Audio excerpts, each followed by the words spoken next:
Fala pessoal, tudo bem com vocês?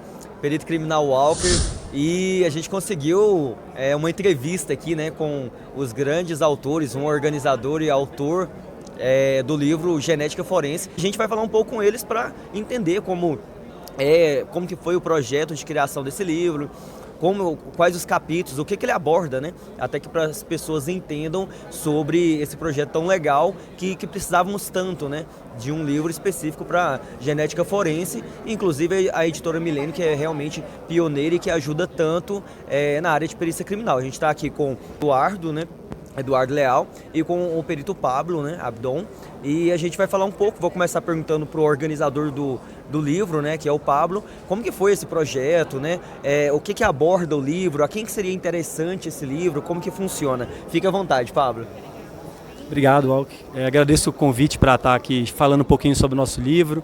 É um projeto que traz muita satisfação para a gente, um desafio muito grande. Nós, quando elaboramos o Biologia Forense, tivemos um capítulo de genética forense, que o Eduardo também participou.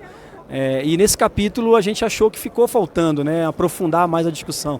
A genética é algo muito complexo, tem muitas áreas, nós não dominamos todas as áreas da genética, né, e aí a gente decidiu que o segundo livro, o segundo projeto da série Ciência contra o Crime seria o Genética Forense, justamente por essa demanda dos próprios peritos. Uma necessidade mesmo no país de ter uma obra que abordasse de forma compilada diferentes áreas da genética. Então nós decidimos e conseguimos efetivar esse projeto em cerca de 2 anos, mais ou menos, desde o momento que a gente fez as primeiras tratativas aí com os colegas, fizemos os convites, até o desafio de conseguir lançar aqui no Congresso de Criminalística. Por muitas vezes nós imaginamos que nem conseguiríamos lançar aqui, pelo tempo, pela quantidade de capítulos. O livro inicialmente ele teria 25 capítulos, ao final nós conseguimos realmente finalizar para essa primeira edição 23 capítulos, ficou faltando um capítulo sobre desastre em massa, a gente já está elaborando aí para a segunda edição, e um capítulo também, mistura, né? Sobre análise de mistura. A gente quer aprofundar um pouquinho mais na parte de estatística também, em algumas outras áreas, mas assim, para a gente realmente foi uma grande felicidade ter conseguido lançar o livro. Contamos com a participação de colegas de todas as regiões do Brasil, tentamos ser democráticos, porque hoje em dia todas as regiões têm bons laboratórios, têm bons peritos da área do DNA. Então a gente tem realmente um corpo técnico no Brasil de excelência, independente da região que você estiver falando. Então nós temos peritos do Nordeste, do Norte, do Sul, né? Enfim. E abordamos desde a genética forense básica, conceitos, né, as técnicas, todas as subdivisões das técnicas em cada capítulo, até partes mais avançadas do futuro, de perspectivas para o futuro e tecnologias que ainda estão sendo incorporadas à genética forense, ainda não estão só sendo utilizadas, mas estão em fase experimental, como por exemplo o sequenciamento massivo, na área forense ainda não está sendo amplamente utilizado, e também a genética do comportamento, né? Nós temos também a parte de genética predição de fenótipo, que é você, através de uma mancha de sangue, de um material coletado na cena do crime, você poder inferir como é que é o fenótipo dessa pessoa. Isso pode ter uma aplicação futura no Brasil.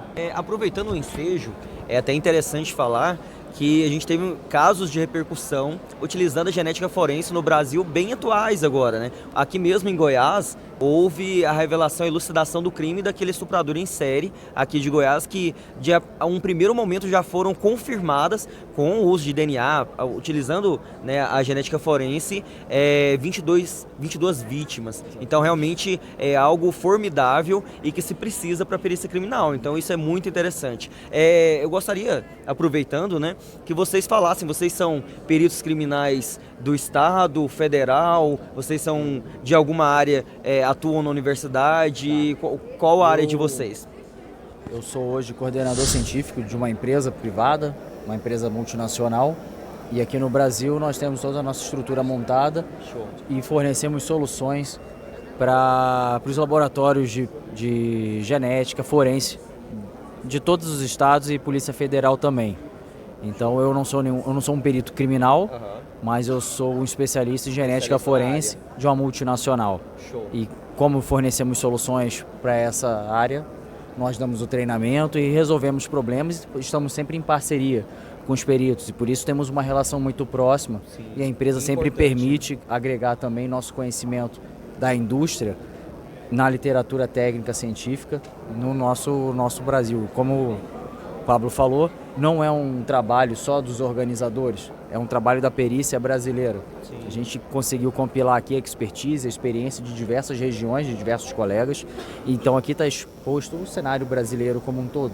A genética forense ela não só é importante pela genética em si, mas também pelo acúmulo de informações e trabalho de inteligência policial, como a implantação do banco de dados de perfis genéticos hoje, bem trabalhado pelo Ministério da Justiça como um todo, um trabalho bem intenso e de bastante investimento. E, com o tempo, vai ser uma das melhores ferramentas de inteligência policial no combate ao crime, eu acredito. Com certeza. É importantíssimo, foi o que a gente até comentou, né? Foi utilizando o Banco Nacional de Perfis Genéticos que conseguiu a chegar à elucidação deste caso aqui, né, do estuprador em série. Quem não conhece, quem não viu, pesquisem a respeito. Até no CSI-BR aqui a gente tem várias publicações a respeito, porque é realmente um caso que comoveu muitas pessoas, mas que ao mesmo tempo a gente conseguiu, com técnicas, com ciência, comprovar o que realmente foi feito e elucidar esse crime. Fala um pouco sobre você também, Pablo, por favor. Eu sou perito criminal da Polícia Técnico-Científica do Amapá. Tenho doutorado na área da genética e biologia molecular. Quando eu ingressei em 2002 na carreira de perícia perito criminal, eu já tinha mestrado, né, na área de genética. E eu tinha o sonho de trabalhar na minha área. Naquela época praticamente tinham pouquíssimos laboratórios e eu passei um bom tempo em local de crime.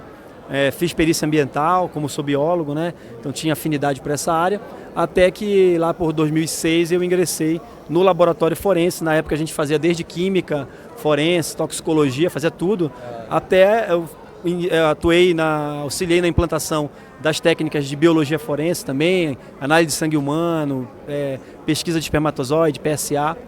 E mais recentemente, né, na verdade em 2008, nós conseguimos então inaugurar o nosso laboratório de genética forense e eu tenho participado desde desse período na rede brasileira de genética forense. Fui coordenador da região norte na rede por 2 anos, né.